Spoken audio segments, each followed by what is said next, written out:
പരിഹാരമുണ്ട്. എനിക്ക് നിങ്ങൾക്കും ആ പരിഹാരം പറഞ്ഞു തന്ന സന്യാസി ശ്രേഷ്ഠന്റെ നാമധേയത്തിലാണ് നമ്മളിവിടെ ഒരുമിച്ച് കൂടുന്നത്.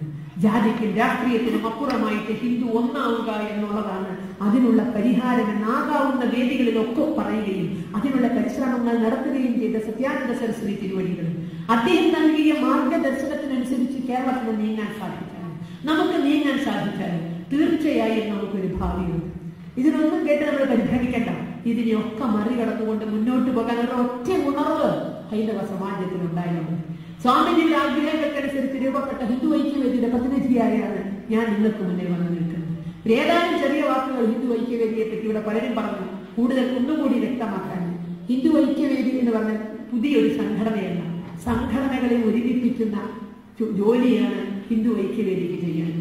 കേരളത്തിലെ സാമുദായിക സംഘടനകൾ, കേരളത്തിലെ ഹിന്ദു സംഘടനകൾ, ക്ഷേത്ര സംഘടന, ഭരണസമിതികളും ക്ഷേത്ര ഉപദേശക സമിതികളും, സന്യാസി മഠങ്ങൾ, ഇങ്ങനെ പല മുഖങ്ങളിലുമുള്ള ഹിന്ദു വിഭാഗങ്ങൾ ഒരു ചരടിൽ ഇണക്കി കോർക്കുക, അങ്ങനെ ഹിന്ദുവിന്റെ വിഷയങ്ങൾക്ക് പരിഹാരം കാണുക, ഇതാണ് ഹിന്ദു ഐക്യവേദിക്ക് ഏറ്റെടുത്ത് നടക്കാനുള്ളത്. 1990-കളിലെ രൂപം കൊണ്ട ഹിന്ദു ഐക്യവേദി പൂന്തറ കലാപത്തിലും നിലയ്ക്കൽ പ്രശ്നത്തിലൊക്കെ പരിഹാരം കാണാനുള്ള ഒരു പ്ലാറ്റ്ഫോം മാത്രമായിരുന്നു ഹിന്ദു ഐക്യവേദി. മാറാട് സംഭവത്തിന് ശേഷമാണ് സംഘടനാ സ്വഭാവത്തിലേക്ക് ഇടുന്നത്. കാരണം മാറാട് യുക്തി ചിന്തിപ്പിച്ചു, സ്വത്ത് മാത്രമല്ല പ്രശ്നത്തില്, വിശ്വാസം മാത്രമല്ല പ്രശ്നത്തില്, ജീവനും പ്രശ്നത്തില്. അവിടെയാണ് ഹിന്ദു ഐക്യവേദിക്ക് സംഘടനാ സ്വരൂപം വരുന്നത്. ചിട്ടയായി കഴിഞ്ഞ 6-7 വർഷത്തിലെ പ്രവർത്തനം കൊണ്ട് താഴെത്തട്ടിലേക്ക് ഇറങ്ങാൻ ഇത് സജ്ജമായിരുന്നു. ആദ്യഘട്ടം എന്ന നിലയിൽ സ്റ്റേറ്റ് കമ്മിറ്റി മാത്രം ശക്തമായ രൂപത്തിൽ രൂപീകരിച്ചു. അതിനുശേഷം ജില്ലകൾക്ക് കമ്മിറ്റിയായി, താലൂക്കുകൾക്കായി, പഞ്ചായത്തുകൾക്കായി. ഈ വർഷം ലക്ഷ്യമായിട്ട് വാർഡുകൾ തോറും ഹിന്ദു ഐക്യവേദിയുടെ കമ്മിറ്റികൾ ഉണ്ടാക്കുക എന്ന ലക്ഷ്യമായാണ് ഹിന്ദു ഐക്യവേദി പ്രവർത്തിക്കുന്നത്. ഹിന്ദു നേരിടുന്ന ഒരു പ്രശ്നവും ചോദ്യം ചെയ്യപ്പെടാതെ പോകരുത് എന്നുള്ള കാഴ്ചപ്പാടിലാണ് ഹിന്ദു ഐക്യവേദി പ്രവർത്തിക്കുന്നത്. അതിന് വേണ്ടത് ഒരു ഹിന്ദു മനസ്സാണ്. വൈക്കം സത്യാഗ്രഹം നടക്കുമ്പോൾ സത്യാഗ്രഹികൾക്ക് കൊടുത്തിരുന്ന ഒരു മാർഗനിർദ്ദേശമുണ്ട്. സത്യാഗ്രഹത്തിൽ പങ്കെടുക്കുന്ന ഏതൊരു വ്യക്തിയും ഞാനൊരു ഹിന്ദുവാണ് എന്ന് പ്രതിജ്ഞ ചെയ്തിട്ട് വേണമായിരുന്നു ആ സത്യാഗ്രഹത്തിൽ നടന്നത്. അവിടെ വൈക്കം സത്യാഗ്രഹം വിജയം കണ്ടെങ്കിൽ അതിനുള്ള പ്രധാന കാരണം ഞാനൊരു ഹിന്ദുവാണ് എന്ന് പറഞ്ഞ് നമ്മളിലേക്ക് ഇറങ്ങിയ ഒരു ശക്തിയുള്ളൂ. അത് നിസ്സാരമായ ശക്തിയല്ല. ഞാനൊരു ഈഴവനായിരിക്കാം, ഞാനൊരു നായരായിരിക്കാം, നമ്പൂതിരിയായിരിക്കാം, പാണനാകാം, പറയനാകാം. പക്ഷെ അതിനേക്കാൾ ഒരു ഹിന്ദു പോസ്റ്റിന് വേണ്ടി ഞാനൊരു ഹിന്ദുവാണ് എന്ന് പറഞ്ഞ് സമര രംഗത്തിറങ്ങുമ്പോൾ കിട്ടുന്ന പ്രവാഹമാണ് ആ സമരത്തെ വിജയിക്കുന്നത്. ഹിന്ദു ഐക്യവേദിയുടെയും പ്രവർത്തനം അങ്ങനെയാണ്. ഞാനൊരു ഹിന്ദുവാണ് എന്ന് പറയുന്ന ഒരു ഹിന്ദു സമാജത്തെ സൃഷ്ടിച്ചുകൊണ്ട് ഹിന്ദുവിന്റെ പ്രശ്നങ്ങൾക്ക് പരിഹാരം കാണും. പല തലത്തില് സമരം നടത്തി പരിഹാരം കാണേണ്ട പ്രശ്നങ്ങളുണ്ടാകും, മറ്റേ നിയമ നടപടികളിലൂടെ പരിഹാരം കാണേണ്ട പ്രശ്നങ്ങളുണ്ടാകും, ചർച്ചകളിലൂടെ പരിഹാരം കാണേണ്ട പ്രശ്നങ്ങളുണ്ടാകും.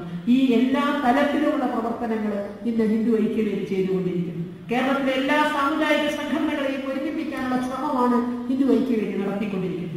ഒരു പരിധി വരെ അതിന് വിജയിക്കാനും ഹിന്ദു ഐക്യവേദിക്ക് സാധിച്ചിട്ടുണ്ട്. അപൂർവം ചില സംഘടനകൾ മാത്രം മാനസികമായ പിന്തുണയല്ലാതെ പരസ്യമായ പിന്തുണ നൽകാത്ത വിരലിലെണ്ണാവുന്ന ചില സംഘടനകൾ ഒഴികെ ബാക്കി എല്ലാ സമുദായ സംഘടനകളും ഹിന്ദു ഐക്യവേദിയുടെ പരിപാടികളുമായി സഹകരിക്കുന്നു. വളരെ അഭിമാനപൂർവ്വം.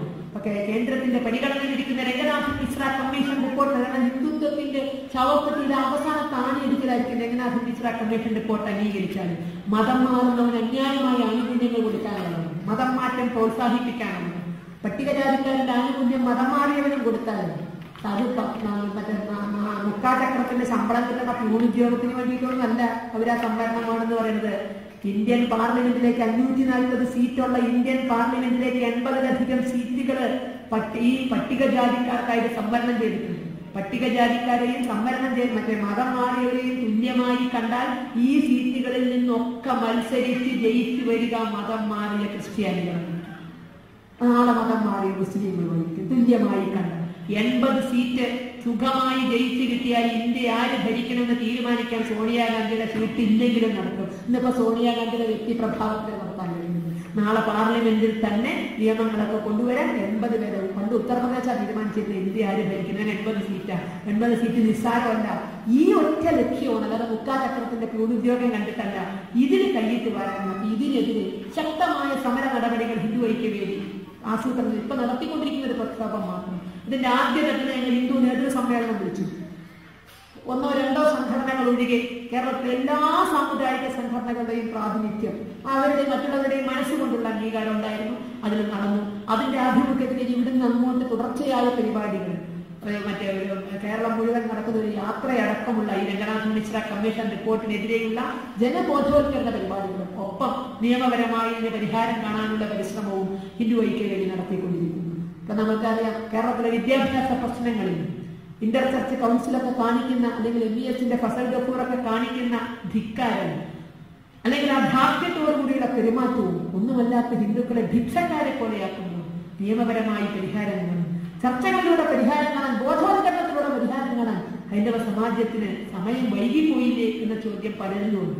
ഇന്റർ ചർച്ച് കൗൺസിലൊക്കെ മാറി മാറി വരുന്ന ഓരോ ഭരണകൂടങ്ങളെയും മുട്ടുകുത്തിക്കുമ്പോൾ ഇനിയെങ്കിലും മാറ്റി പറയണ്ടേ? മിഷണറിമാര് അവരുടെ മനസ്സിന്റെ ഹൃദയ വിശാലത കൊണ്ടാണ് കേരളത്തിലെ വിദ്യാഭ്യാസ സ്ഥാപനങ്ങൾ പടുത്തുയർത്തിയത് എന്ന് പുസ്തകങ്ങളിൽ എഴുതിയത് ഇനിയെങ്കിലും വായിക്കണ്ടേ? അവരുടെ ഹൃദയ വിശാലതയാണ്. എന്തായിരുന്നു? ബ്രോയിലർ ചിക്കനെ വളർത്തുന്നതൊക്കെ എന്തൊരു ഹൃദയ വിശാലത അറിയോ? മക്കൾക്ക് ഇങ്ങനെ തിന്നാൻ കൊടുക്കുന്നു. അങ്ങനെ കൊടുത്തിട്ടാ കോഴിയെ വളർത്തുക. കാരണം 40 ദിവസം കൊണ്ടൊക്കെ അങ്ങനെ വളർന്നു വലുതായി. എന്തുകൊണ്ട്? അപ്പോഴേ തൂക്കം കൂടുള്ളൂ.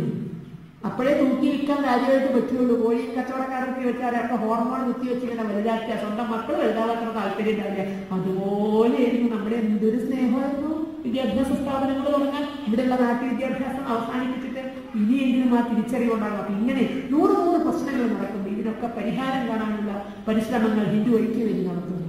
നമുക്ക് രണ്ടു കൂട്ടർക്കും പിതൃസ്ഥാനത്ത് നിൽക്കുന്നത് സമാദരണീയനായ സത്യാനന്ദ സരസ്വതി സ്വാമികളായിരുന്നു. ഹിന്ദു ഐക്യവേദി വളരെ ആകാംക്ഷയോടുകൂടി നിങ്ങളുടെ പിന്തുണയും സഹകരണവും ഞങ്ങൾ പ്രതീക്ഷിക്കുന്നു. കേരളത്തിലെ ഹൈന്ദവ പ്രവർത്തനങ്ങൾക്ക് ആളിന്റെ കുറവ് ഇന്നില്ല എന്നതൊരു വസ്തുതയുണ്ട്. ആശയമുള്ളവർ ധാരാളമായുണ്ട്. പക്ഷേ അവർക്ക് പിൻബലമായി നിങ്ങളുടെ ചിന്തകൾ, നിങ്ങളുടെ മനസ്സുകൊണ്ടുള്ള അംഗീകാരം, ആ ഓരോരുത്തർക്കും പ്രവർത്തന ഊർജ്ജങ്ങൾ. ഇവിടെ നിന്ന് വളരെ പത്മനാഭസ്വാമി ക്ഷേത്രത്തിനെ പറ്റിയൊക്കെ ഉള്ളത്, മറ്റേ തിരുവാഭരണത്തെ പറ്റിയൊക്കെ ഉള്ള ഒരു പ്രമേയം ഇവിടെ നിന്ന് പാസ്സാക്കി എന്ന് പറയുമ്പോൾ, പേച്ചനെ പാസ്സാക്കി എന്ന് പറയുമ്പോൾ ഒരുപാട് വെയിറ്റ് ഉണ്ട്. നിങ്ങളുടെ മാനസികമായ പിന്തുണ, അതിലുപരി ആളക്കൊപ്പം അർത്ഥവും സംഘടനാ പ്രവർത്തനത്തിന്. കാരണം ഒരുപാട് കാര്യങ്ങൾ ഏറ്റെടുത്ത് ചെയ്യാനുള്ളതുകൊണ്ട് അവിടെ നിങ്ങൾ വലിച്ചെറിയുന്ന നാണയത്തുട്ടുകളെങ്കിലും ഒരു പാത്രത്തിൽ നിക്ഷേപിക്കാൻ പറഞ്ഞ സത്യാനന്ദ സരസ്വതി സ്വാമികൾ നിങ്ങളുടെ മനസ്സിലുണ്ടാകും എന്നെനിക്ക് ഉറപ്പുണ്ട്. നമ്മുടെ വരുമാനത്തിൽ നിന്ന് സാധ്യമാകുന്ന വിധത്തില് ഏതാനും നാണയത്തുട്ടുകളെങ്കിലും മാറ്റിവെച്ച് അത് ഇത്തരത്തിലുള്ള പ്രവർത്തനങ്ങൾക്ക് ഹിന്ദു ഐക്യവേദി ചെയ്യുന്ന മാത്രമല്ല, അവിടെ നേരത്തെ ശിവകുമാർജി പറഞ്ഞ പോലെ പല പ്രവർത്തനങ്ങൾ, സേവാഭാരതി നടത്തുന്ന പ്രവർത്തനങ്ങളുണ്ട്. അതുപോലെ തന്നെ നമുക്കറിയാം, എല്ലാവരും ഹിന്ദുവിന് എന്തുകൊണ്ട് ഒരു മീഡിയ ശക്തമാകുന്നില്ല, എന്തുകൊണ്ട് നമുക്കൊരു ചാനൽ തുടങ്ങിക്കൂടാ? ഇത് കേട്ടാൽ ഞങ്ങൾ ആദ്യം വിചാരിക്കും ചാനൽ തുടങ്ങാനുള്ള ആലോചനകൾ ഒരു ഭാഗത്ത് നടക്കുമ്പോഴും മനസ്സിന്റെ ഉള്ളിൽ ചാനൽ എന്ന് പറയുമ്പോൾ പലരും ചോദിക്കും, ടീച്ചറെ നമുക്കെന്താ ചാനൽ തുടങ്ങിക്കൂടെ എന്ന്. ഇവര് പറഞ്ഞത് ഞാൻ കേൾക്കാറില്ല. 6 മാസത്തെ ശമ്പളം എങ്ങനെ കൊടുക്കുന്ന അറിയാതെ കളഞ്ഞു മരുന്ന് ഓർമ്മ കുമ്മനരാജ്യത്തിന് അപ്പൊ എന്റെ മനസ്സിൽ കണ്ട ദൈവം ഈ ഒരു ചാനലിലൂടെ തുടങ്ങിയിട്ട് ഇനി ആരായിട്ട് തെക്കോട്ട് വടക്കോട്ട് ഓടിക്കുക എന്നുള്ളത്, അങ്ങോട്ടും ഇങ്ങോട്ടും ഓടി നടക്കുന്നത്. അപ്പൊ വസ്തുതയാണ്, ആഗ്രഹം ഉണ്ടായിട്ട് കാര്യമില്ല. നീങ്ങണമെങ്കിൽ പലരും കേരളം ഇവിടെ മാത്രമല്ല, ഇന്ത്യക്കകത്തും പുറത്തുമുള്ള എല്ലാവരും ഒരു ഭാഗമെങ്കിലും മാറ്റിവെക്കണം. ഒരു രൂപയെങ്കിലും, നാട്ടിലെ പരിസ്ഥിതിയിൽ 1 രൂപ, ഇവിടെ നിങ്ങൾക്ക് $1 എങ്കിലും മറ്റെന്തിനെങ്കിലും ചെലവാക്കുന്നത് മാറ്റിവെക്കാൻ സാധിച്ചാൽ അത് ഇത്തരം പ്രവർത്തനങ്ങൾക്ക് ഒരു മുതൽക്കൂട്ടാക്കാൻ കഴിഞ്ഞാൽ നമുക്ക് ഭാവിയുണ്ട്, സംശയമില്ല. പ്രവർത്തനങ്ങൾ അവിടെ ചെയ്യുന്നതിന് പിന്തുണയും വേണം. പണം കൊണ്ട് മാത്രം ഒന്നും ചെയ്യാൻ കഴിയില്ല. പണത്തിനുപരിയായി നിങ്ങളുടെ എല്ലാ വിധത്തിലുമുള്ള പിന്തുണ, അനുഗ്രഹം, ആശീർവാദം, ഇതൊക്കെ ആവശ്യമാണ്. നാട്ടിലെത്തുമ്പോൾ പലരും ഇവിടെ നിന്ന് റിട്ടയർമെന്റിന് ശേഷം അല്ലെങ്കിൽ എങ്ങനെയാണ് തിരിച്ചെത്തുമ്പോൾ നിങ്ങൾ ഓരോരുത്തരും ഈ ആശയത്തിന്റെ പ്രചാരകരാകുന്ന പ്രവർത്തകരാണ്. അതിനൊരു വീര്യം ഇവിടെ നിന്ന് നിങ്ങൾക്ക് ഉൾക്കൊള്ളാൻ സാധിക്കണം. മറ്റേ പശ്ചിമഘട്ടം കയറിയും കടന്നും മാത്രമല്ല, കടലേലും കടന്നു എന്ന അന്യമാം ദേശങ്ങളിലും കൊന്നപ്പൂവിന്റെ വിശുദ്ധിയും ആ സംസ്കാരമൊക്കെ കാത്തു സൂക്ഷിക്കുന്ന നിങ്ങൾ ഹിന്ദുവായി മലയാളിയായി സംഘടിക്കാൻ സാധിക്കുന്ന നിങ്ങൾക്ക്, നിങ്ങൾ ഒരുപാട് പ്രതീക്ഷ കേരളീയ സമൂഹത്തിനുണ്ട്. അതിനൊക്കെ ചെയ്യാൻ സാധിക്കും.